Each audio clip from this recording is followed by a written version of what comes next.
Heartwarming destiny. Key traits. Fate resonance field. Within her aura, the tragic fates of others begin to self-correct. Regret collapses into redemption. Malice turns hesitant. She brings hopeful recontextualization to the battlefield. Emotional rewrite. If your power comes from pain, trauma, hatred, or nihilism, she can reverse it.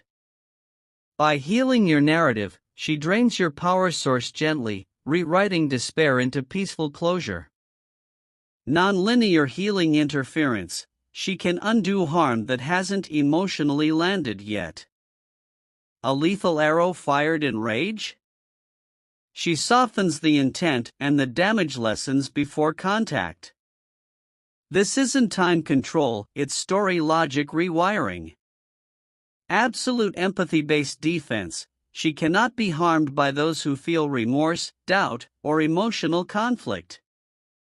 Her presence pacifies even some of the cruelest foes, or causes hesitation at the worst moment.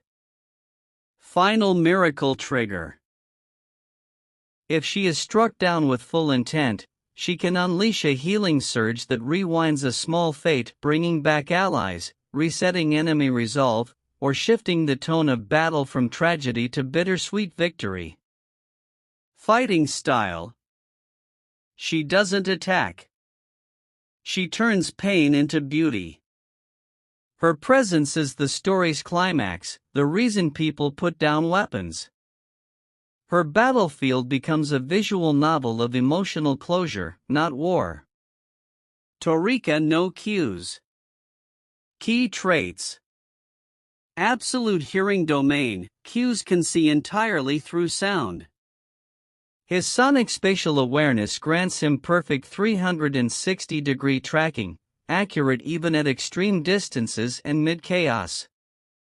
No-kill hesitation. Kuze does not falter. Once he releases an arrow, it never misses. He calculates air pressure, breath, and heartbeat. His shots land at the most fatal moment. Delayed arrow logic. Some arrows linger conceptually, shots that strike the idea of the target, even if they dodge or teleport. One shot equals one end. Emotional disconnection. Kuze is not cruel, but emotionally sealed. Regret, hesitation, hope. He doesn't feel them. He acts, and his precision is lethal because it lacks internal contradiction. Kill through the wind technique. He can fire through storms, across dimensions, or along harmonic lines of sound itself. His shots arrive at where fate meant the heart to be, even if it moved. Fighting style. He listens. He shoots. He hits. Even gods fall when he hears them breathe. You don't realize you were already hit. He does not need your hatred, only your presence. Fight trait analysis. Hopefield versus disconnection. Heartwarming destiny thrives on emotional resonance. Kuze has none. He is not driven by malice or revenge, he's emotionally muted.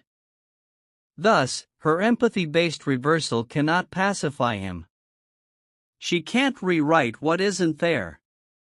Intense shield versus silent execution. She blocks those who waver. Kuze doesn't waver.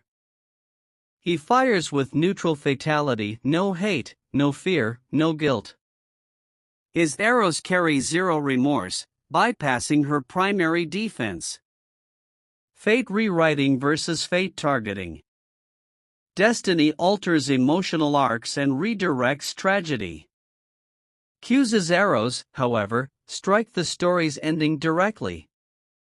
His shots aren't aimed at the body, but the narrative thread itself. He's a counterauthor who kills without buildup. Range versus aura. Destiny's miracles pulse out like a song, close range, heart to heart, eye to eye. Kuze fights from beyond the horizon. He doesn't enter the healing arc, he ends it from outside the page. Miracle reset versus fatal timing. If Kuze's arrow is delayed, conceptually, it might strike even after she rewrites fate. And since his shots strike who you are meant to be, it may reassert tragedy over her hopeful correction. Overall chance of winning. Heartwarming destiny, 44%. She can win if she connects to Kuze's soul. If she brings a memory to the surface, his family, a loss, an emotion long buried, his arrow may tremble.